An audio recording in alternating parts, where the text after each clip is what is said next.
Good morning students. आज lecture number 16 में आप सभी का हार्दिक स्वागत। बच्चों, आज मैं एक नई टॉपिक्स जो कि अलजेब्रा के अंतर्गत ही आता है को स्टार्ट करूंगा और वह नई टॉपिक्स अर्थमेटिक प्रोग्रेशन है। कौन सा टॉपिक्स है बच्चों? Arithmetic progression.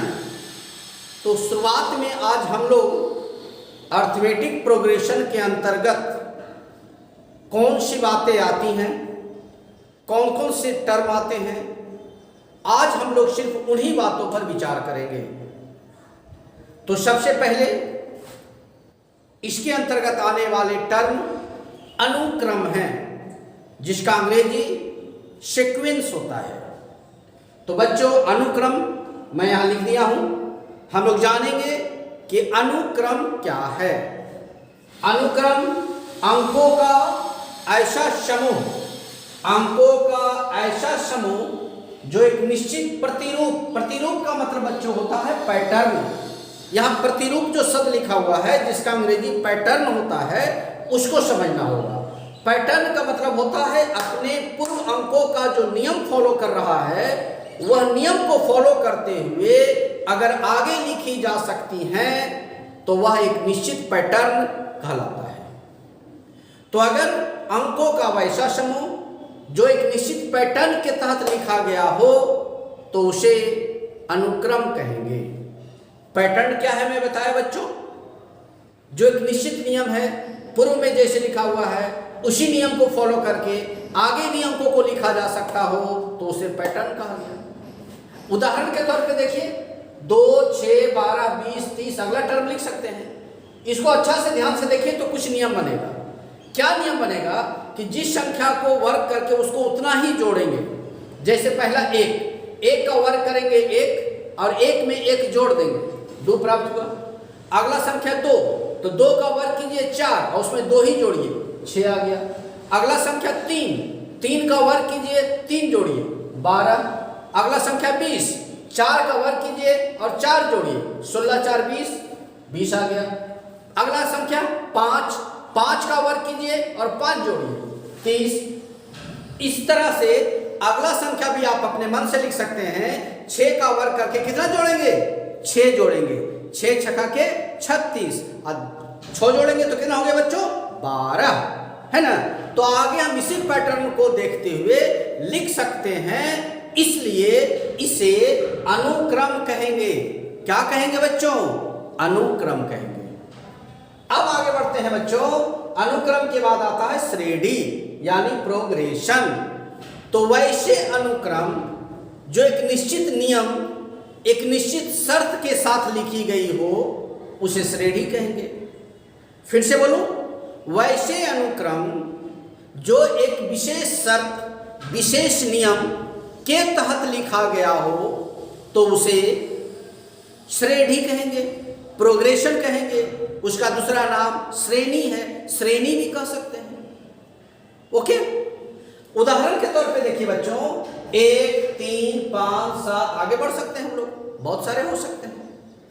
बच्चों, श्रेणी को 3 वर्गों में बांटा गया है। कितने वर्गों में बच्चों? 3 वर्गों में। पहला अर्थमेटिक प्रोग्रेशन, समांतर श्रेणी। दूसरा ज्योमेट्रिकल प्रोग्रेशन, गुणोत्तर श्रेणी। तीसरा हार्मोनिकल प्रोग्रेशन, हरात्मक श्रेणी। परिभाषा में लिख दिया हूं बच्चों। तो पहले परिभाषा देखिए समांतर श्रेणी का।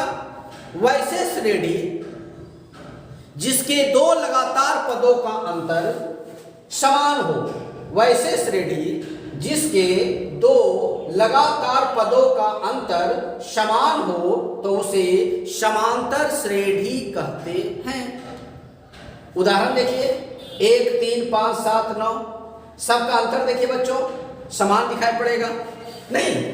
9 में 7 घटाइए 2, 7 में 5 घटाइए 2, 5 में 3 घटाइए 2, 3 में 1 घटाइए 2। और उदाहरण ले सकते हैं, 3, 7, 11, 15, 19। इसको देखिए बच्चों, 19 में 15 घटाइए 4, 15 में 11 घटाइए 4, 11 में 7 घटाइए 4, 7 में 3 घटाइए 4। सबका जो अंतर आ रहा है दो लगातार पदों का, वो समान आ रहा है। दो लगातार पदों का अंतर समान आ रहा है, इसलिए यह समांतर श्रेणी हुआ। ओके, अगला है बच्चों गुणोत्तर श्रेणी, ज्योमेट्रिकल प्रोग्रेशन। तो वैसे श्रेणी जिसके दो लगातार पदों का अनुपात, यहां क्या था बच्चों? अंतर। इसमें क्या है बच्चों? अनुपात।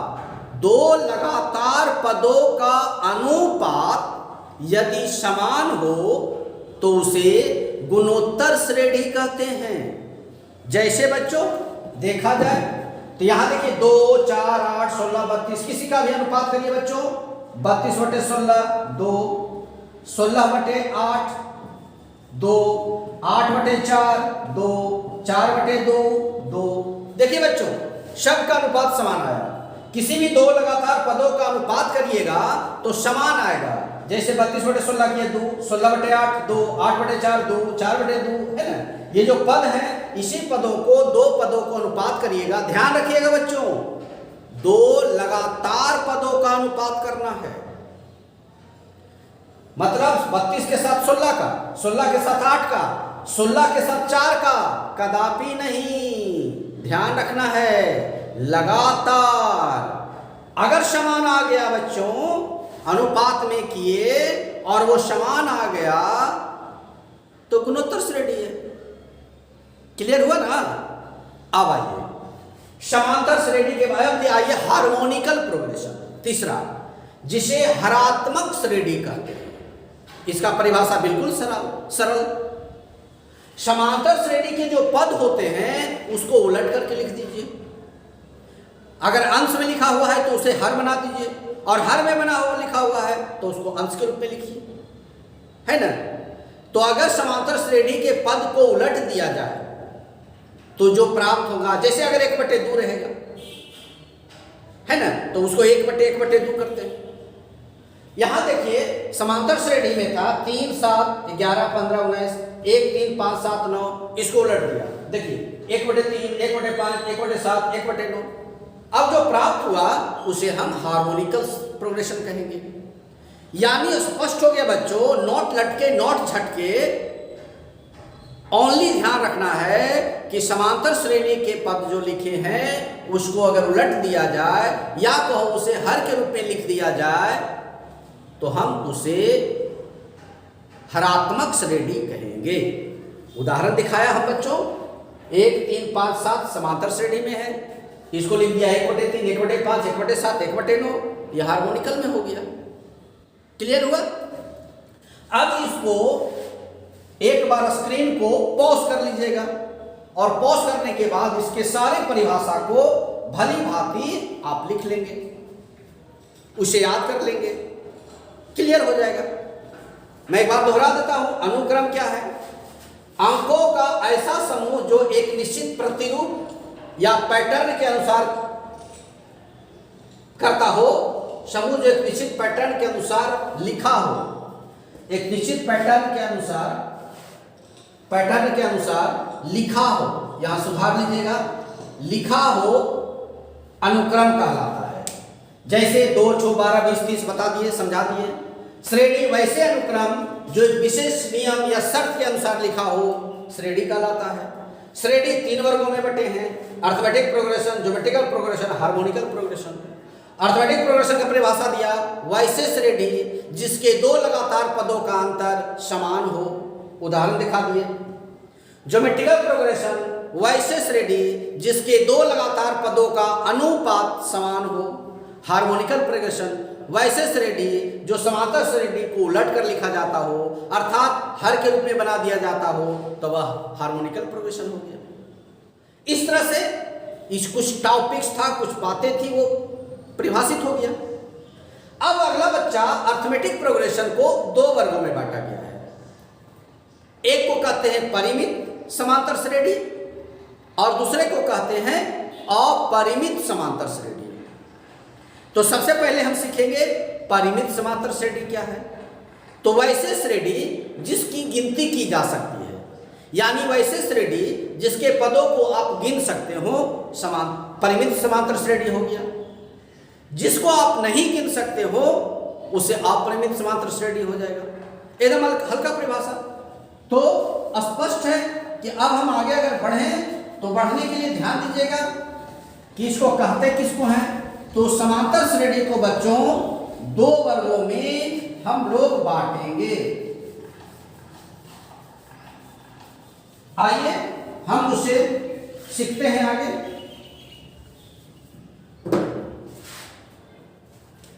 देखेंगे बच्चों समांतर श्रेणी, इसे बच्चों दो वर्गों में बांटा गया है। कितने वर्गों में बच्चों? दो वर्गों में। देखिएगा बच्चों ध्यान से, एक को कहते हैं परिमित और दूसरे को बच्चों अपरिमित, है ना। ध्यान से पढ़िएगा इसको, एक को परिमित और दूसरे को अपरिमित। परिमित एपी, अपरिमित एपी, यह हो गया समांतर श्रेणी ही हम बांटे हैं। तो परिमित कहते हैं किसको? वैसे श्रेणी जिसके पदों की संख्या की गिनती की जा सकती हो। जैसे बच्चों 1, 3, 5, 7, 9, 11, 13। देखिए बच्चों यहां पर आप इसको गिन सकते हैं। 1, 2, 3, 4, 5, 6, 7। कितने पद हैं बच्चों? 7 पद हैं। तो जिसके पदों की संख्या को गिन सकते हो वह हमारा परिमित हो जाएगा। जिसके पदों की संख्या को नहीं गिन सकते हो अपरिमित हो जाएगा। तो इसका परिभाषा अगर लिखना चाहें तो क्या हो जाएगा? वैसे श्रेणी या वैसे एपी कर दीजिए। वैसे एपी जिसके पदों की संख्या की गिनती नहीं की जा सकती हो।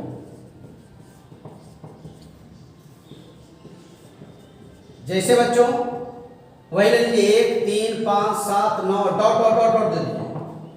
ये देखिए अपरिमित हो गया।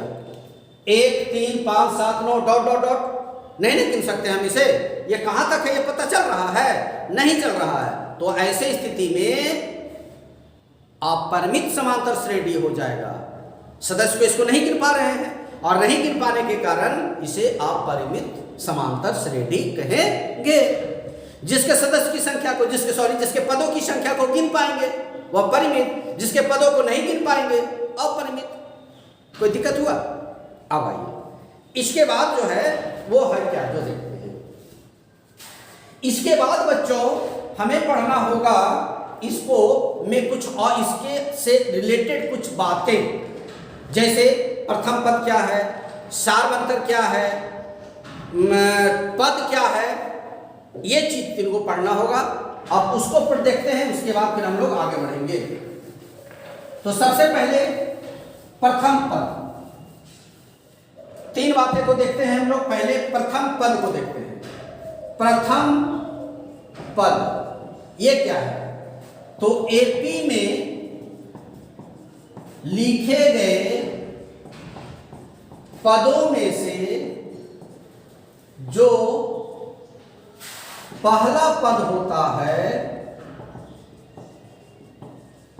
उसे प्रथम पद कहते हैं, जिसे T1 या A1 के द्वारा सूचित करते हैं। प्रथम पद को T1 या A, सिर्फ A जी या A के द्वारा सूचित करते हैं। जैसे बच्चों एग्जाम्पल देखिए, मान लिया जाए 1, 3, 5, 7 है। दूसरा एग्जाम्पल देखिए 3, 5, 7, 9, 11 है। अब इसमें से बच्चों कहेगा प्रथम पद, तो प्रथम पद हो गया हमारा इसका 1, जिसे क्या चीज से डिनोट करेंगे बच्चों? T1 से। इसका प्रथम पद अगर कहेंगे बच्चों तो क्या हो जाएगा इसका प्रथम पद? ए भी इसको लिखते हैं या T1 भी लिखते हैं, ए या T1, इसका क्या हो जाएगा बच्चों? 3 हो गया। तो एपी में जो पद लिखे हुए हैं उसमें से जो पहला होगा उसे ही प्रथम पद कहते हैं। जैसे ये इसका प्रथम पद 1 है, इसलिए प्रथम पद 1 कहलाया। प्रथम पद इसको देखिए, इसमें 3 है तो इसका प्रथम पद 3 कहलाया। हो गया ना। अब इसके बाद एक शब्द आता है इसमें पद, अंग्रेजी होता है टर्म। ये किसको कहते हैं? तो एपी में लिखा गया संख्या को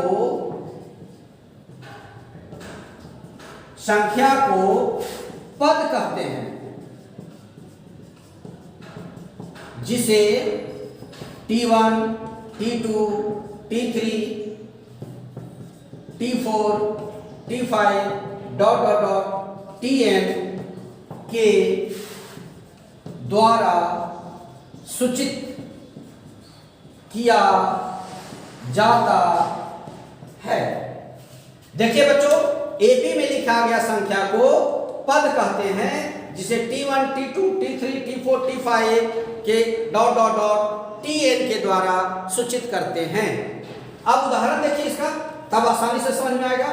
एग्जाम्पल अगर एक उठा लेते हैं बच्चों, तो देखिए हम उठाते हैं इसको 2, 7, 12, 17, 22, इस तरह से और भी है ना, 27। अब देखिए ये जो लिखे हुए हैं वह एपी में लिखा हुआ है, क्योंकि सभी में 5 जुट रहे हैं, या कहो सबका अंतर 5 है। अब इसमें से जो पहला होगा बच्चों, इसको यहां देखिए ये T1 होगा, ये क्या हो जाएगा बच्चों? अगला इसको T1, ये जो है T2, T3, T4, T5, T6, इसको T1 बोलेंगे, ये T2, ये T3, ये T4, ये T5, ये T6। अगर कोई बच्चा पूछे आपसे कि इस एपी में लिखे गए पदों में T5 कौन है, तो देखिएगा 1, 2, 3, 4, 5, 5वां स्थान पर यह है, इसलिए T5 बराबर हो गया 22। यानी कोई पद जिस स्थान पर लिखा हुआ है उसके आधार पर ही हम उसका नामांकन करते हैं। अगर 5वां स्थान पर कोई पद लिखा हुआ है तो उसको T5 बोलेंगे, दूसरा स्थान पर कोई पद लिखा हुआ है उसको T2 बोलेंगे, nवां स्थान पर अगर कोई पद लिखा हुआ है तो उसे Tn बोलेंगे। प्रायः अंतिमा पद को Tn के द्वारा सूचित किया जाता है। कोई भी पद हो बच्चों, जो उसका अंतिम पद होगा वह उसका nवां पद कहलाएगा, जिसे Tn के द्वारा सूचित किया जाता है। तो अगला हम बच्चों पढ़ाते हैं nवां पद क्या है। पद समझ लिए, प्रथम पद समझ लीजिए। अब आगे बढ़ते हैं बच्चों, इसको पॉज कीजिएगा, पॉज करके उतार लीजिएगा, परिभाषा को याद कीजिएगा, तभी समझ में आएगा। अब हम बताने जा रहे हैं nवां पद क्या है। तो आइए बच्चों nवां पद के बारे में जानते हैं कि nवां पद क्या है। nवां पद एपी में लिखे गए, या कहो श्रेणी में लिखे गए पदों में से अंतिम पद को nवां पद कहते हैं, जिसे Tn के द्वारा सूचित किया जाता है। ये देखिए बहुत हल्का, श्रेणी में लिखे गए पदों में से अंतिम पद को nवां पद कहते हैं, जिसे Tn के द्वारा सूचित किया जाता है। इसके बाद आता है बच्चों सार्व अंतर। सार अंतर, कॉमन डिफरेंस, कॉमन डिफरेंस, इसे किसको कहते हैं जो सीखे बच्चों? एकदम हल्का, दो लगातार पदों के अंतर को सार अंतर कहते हैं, जिसे डी द्वारा सूचित किया जाता है। डी द्वारा हो जाएगा बच्चों T2 माइनस T1। याद रखिएगा D equal to T2 minus T1। दो लगातार पद, जैसे बच्चों 3, 5, 7, 9। अब इसका D निकालेंगे बच्चों, तो D बराबर हो जाएगा, यहां से देखेंगे 5 घटाव 3, देखिए 5 घटाव 3, ये दूसरा पद, ये पहला पद घटा दिए, तो D बराबर आ गया बच्चों 2। इसका सार अंतर कितना निकला बच्चों? 2, है ना? तो दो लगातार पदों के अंतर को सार अंतर कहते हैं, जिसे अंग्रेजी के स्मॉल d के द्वारा सूचित करते हैं। इसको ध्यान से रखिएगा, ध्यान, ये बहुत इंपॉर्टेंट है कि आखिर इसको कॉमन डिफरेंस या कहो सार अंतर किसे कहते हैं। सार अंतर को समझना बहुत जरूरी है। सार अंतर आपके दिमाग में रहेगा तभी हो पाएगा, अदरवाइज नहीं बन पाएगा। तो सार अंतर निकालने का बहुत आसान तरीका, किसी भी दो लगातार पदों के अंतर को घटा देंगे, किसी भी दो लगातार पदों। जैसे यहाँ बच्चों 9 घटाव 7 भी करिएगा तो 2 ही आएगा, 7 घटाव 5 करिएगा तो 2 ही आएगा, 5 घटाव 3 करिएगा 2 ही आएगा। किसी भी दो लगातार पदों के अंतर को घटा दीजिए, वह सार अंतर हो जाएगा। और उसको क्या से सूचित करेंगे? डी से सूचित करेंगे। तो डी क्लियर हो गया ना बच्चों? एपी में लिखे गए पदों को जब हम दो लगातार पदों को घटा देते हैं तो जो प्राप्त होता है वह सार अंतर होता है। यहां पर देखिए 9 में 7 घटाइएगा वो भी सार अंतर है, 7 में 5 घटाइए वो भी सार अंतर है, 5 में 3 घटाइए वो भी सार अंतर है। टीएन क्या है मैं बताया, एपी में लिखे गए पद जो होंगे वह सबसे अंतिमा पद जो होगा वह टीएन कहलाएगा। यहां पर देखिए बच्चों 3, 5, 7, 9, 1, 2, 3, 4, ये चौथा पद भी है, चौथा पद भी इसको कहेंगे, इसको एडवा पद भी कहेंगे, और भी रहता तो वो भी कहते हैं उसको, है ना। अब इसके बाद आता है एपी की पहचान। सार्वंतर सीख लिए, इसको अच्छा से पढ़ना है। सार्वंतर का सूत्र होता है डी बराबर T2 माइनस T1, ये ध्यान रखना है इसको अच्छा से। इसके बाद ये एनवा पद को टीएन क्या है वो हमने बताया, ये देखिए ये टीएन, ये अंतिमा पद है, अंतिम पद को सूचित करता है वो, जिसे टीएन के द्वारा सूचित करते हैं। जहां एन क्या है पता है? पदों की संख्या। एन क्या है? पदों की संख्या। 5 बैठा दीजिए एन के जगह पर, 4 बैठा दीजिए, 3 बैठाइए, 2 बैठाइए, 9 बैठाइए, है ना। एन क्या है बच्चों? पदों की संख्या। याद रहेगा ना? ओके। अब एक चीज बता रहा हूं बच्चों, बहुत ध्यान से देखिएगा, बहुत अच्छा से समझिएगा कि दिया गया पद एपी में है या नहीं है, इसकी पहचान कैसे करेंगे। तो बच्चों प्रश्न देखिए, प्रश्न दिया गया पद एपी में है या नहीं, इसकी पहचान कैसे करेंगे। तो सीखिए बच्चों, दिया गया पद एपी में है या नहीं इसकी जानकारी कैसे करेंगे।